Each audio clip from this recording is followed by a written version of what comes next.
9 times की अनूठी पेशकश, भारतीय संस्कृति की जीवन शैली पर आधारित कार्यक्रम जीवन शैली विकास निगम के साथ आप देख रहे हैं 9 टाइम्स में आपका स्वागत है। आप देख रहे हैं हमारा प्रोग्राम जीवन शैली।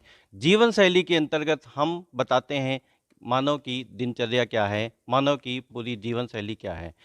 हम साधारण मानव हो या नेता हो कोई, या फिर कोई भी समाज सेवी हो, उसकी जीवन शैली इस प्रोग्राम में हम रखते हैं। आज हम आपके सामने पेश कर रहे हैं बउआ केसरवानी जी को। बउआ केसरवानी जी, आपका बहुत बहुत स्वागत है हमारे प्रोग्राम में। जय श्री राम। बउआ केसरवानी जी, हम हमारे दर्शक ये जानना चाहते हैं कि आप जो हैं ये समाज सेवी की प्रेरणा आपको कहाँ से, कैसे और किससे मिली? आपके आदर्श कौन हैं? आपने किससे प्रेरणा ली? जब मैं बचपन में कक्षा 6 में पढ़ता था तो मुझे एक हिंदुत्व का जो इस देश में क्या पूरी दुनिया में हमारा जो इच्छा हो, हमारे सभी भाइयों की इच्छा कि हिंदू धर्म का, एक सनातन धर्म का इतना प्रचार हो कि कोई सोचे कि कहीं जाना तो बस हिंदू धर्म दिखाई दे। मेरा सपना केवल हिंदू धर्म दिखाई दे, उसके अलावा कुछ ना दिखाई दे। और हम केवल हिंदू धर्म, जब मैं कक्षा 6 में पढ़ता था मैंने कहा ये इसके लिए कुछ करना होगा जीवन में कुछ ना कुछ। मैंने लोगों को देखा, मैंने बजरंग दल ज्वाइन किया। उसके बाद मैंने उसमें बहुत दिन कार्य किए। उसके बाद राम जी बजरंग दल में आपने कितने दिन कार्य किया? बजरंग दल में मैंने कम से कम 1.5 साल कार्य किया। उसके बाद मैं बजरंग दल से इच्छा थोड़ी सी ऊपरी, तो फिर ये लगा कि क्षेत्र के लिए कुछ करा जाए। तो एक छोटी सी समिति, बहुत छोटी समिति का अकादे अनुस्थिति बनाई गई आज से 20 वर्ष पहले। उसमें 35-36 लोग मिल करके। इस समिति को बनाने के लिए किससे आपको प्रेरणा मिली? इस समिति को बनाने के लिए हम रामनवमी की जो यात्राएं निकलती थी उसको देख करके हमें प्रेरणा मिली कि हम भी यहाँ से यात्रा निकाल सकते हैं और एक समिति का गठन कर सकते हैं। इसमें आपने किसको अपना आदर्श माना है? हमने इस पे अपने प्रभु श्री राम को आदर्श माना है। केसरवानी जी, हमारे दर्शक ये देख रहे हैं कि आप नंगे पैर हैं, इसका क्या राज है? ये मेरी मान्यता है, मैंने मान के रखा है। 1 वर्ष तक जब प्रभु राम की अयोध्या में मंदिर स्थापित होगा तो 1 वर्ष तक मुझे नंगे पैर रह करके और यहाँ से कानपुर से अयोध्या पद यात्रा मुझे करना है। और हर रामनवमी को मैं नंगे पैर रह के हर वर्ष ये यात्रा को प्रारंभ करता हूँ और समापन करने के बाद ही मैं चप्पल जूते का उपयोग करता हूँ। ये कब से आपने चप्पल का त्याग किया इसमें? ये तो अभी तो एक वर्ष हो गए। वैसे मैं हर साल नवरात्र में कर देता हूँ रामनवमी के टाइम पे। आज ये नवमी राम जी के मंदिर का काफ़ी अच्छा जो है वातावरण चल रहा है, राम जी का मंदिर बन रहा है, आप भी इसमें सहयोग कर रहे हैं। इसके लिए आप क्या कर रहे हैं? सभी के सहयोग से यह मंदिर बन रहा है। हमसे भी जो बना वो सहयोग किया और हम केवल हिंदू धर्म को प्रचार के अपने आस्था से बढ़ावा दे रहे हैं। और राम मंदिर के लिए तो प्रभु के लिए जो हो सका वो किया गया है। अब यहाँ से हम लोग पद यात्रा करके लेके जा रहे हैं 22 जनवरी को। उसकी तैयारी में सभी लोग जुटे हुए हैं।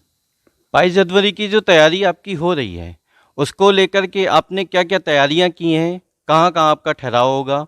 कैसे आप जाएंगे? क्या करेंगे? हमारा यहाँ से 22 जनवरी को सुबह 9 बजे यात्रा प्रारंभ हो जाएगी छपेड़ा पुलिया हनुमान मंदिर से, जो कि हमारी मुख्य यात्रा रामनवमी समिति की यहाँ से उठती है। उसके बाद हम लोग अपने क्षेत्र में 5-6 किलोमीटर का रूट है उसको पूरा भ्रमण करेंगे, विदाई यात्रा, क्योंकि उसको रूप दिया गया है। उसके बाद हम लोग पूरी यात्रा लेकर गंगा विराज तक जाएंगे, जिसमें साउंड ट्राली, बग्घी, भगवान जी साक्षात सब कुछ होंगे।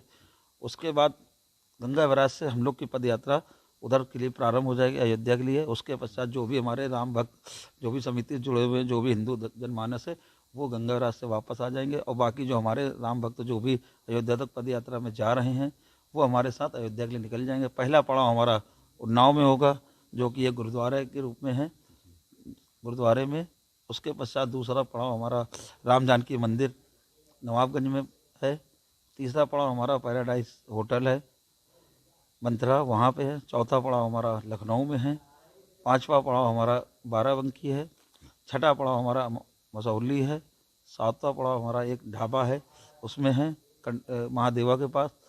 सातवां पड़ाव, 8वां पड़ाव हमारा कंडेलगंज है, 9वां पड़ाव हमारा गोंडा है और 10वां पड़ाव हमारा बालेश्वरगंज है और 11वें पे हम लोग प्रभु श्री राम जी के धाम अयोध्या पहुंच चुके होंगे। अयोध्या पहुंच के आप क्या क्या करेंगे, ये हमारे दर्शकों को बतलाइए।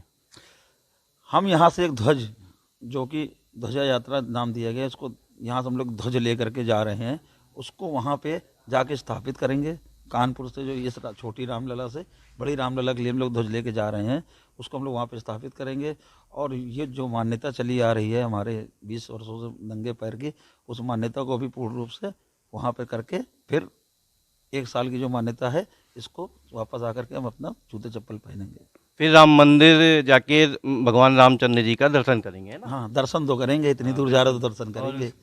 उसके बाद जो है हम ये जानना चाहेंगे, हमारे दर्शक ये जानना चाहेंगे कि आप फिर से 91 टाइम्स पे बैठना चाहेंगे, दर्शकों को अपनी जो यात्रा आपकी होगी, आपका क्या क्या मतलब कैसे ये तैयारी रही है, किस तरीके से आप गए हैं, ये सब आप बतलाना चाहेंगे आगे के लिए? क्यों नहीं, बिल्कुल क्यों नहीं बतलाना चाहेंगे। और भी अच्छा अनुभव मिल जाएगा अभी, क्योंकि अभी तो हम लोगों ने अपने क्षेत्र की केवल यात्राएं की है, अब प्रभु राम की कानपुर से अयोध्या पद यात्रा कर रहे हैं, तो बहुत सा अनुभव हम लोगों के बीच में होगा, बहुत सी जानकारियां हमें भी मिलेगी, कुछ गलतियां भी होंगी, कुछ सुधारे भी जाएंगे। उस चीज़ को पूरा देख करके फिर हम आपसे फिर बात करेंगे और जो भी आगे की जो भी हमारे पास जानकारी आएगी वो हम आप तक जरूर पहुँचाएँगे।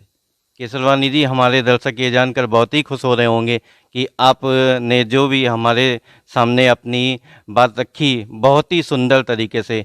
राम भक्त बउआ केसरवानी जी, आपकी यात्रा मंगलमय हो। Thank you. जैसा कि आप सबने देखा कि बउआ केसरवानी जी हमारे प्रोग्राम जीवन शैली में आए और उन्होंने अपनी बातों को रखा और उनकी क्या क्या तैयारियां हैं सभी आप लोगों ने जान ली। इसके बाद जो है वहाँ से अयोध्या से जब ये आएंगे तो बउआ केसरवानी जी को हम फिर से अपने 91 टाइम न्यूज़ चैनल में फिर से आमंत्रित करेंगे और इनके बारे में जानेंगे, इनकी यात्रा किस प्रकार से रही। अभी तक के लिए इतना ही। हमारे साथ कैमरामैन राजन गुप्ता जी हैं और मैं विकास निगम।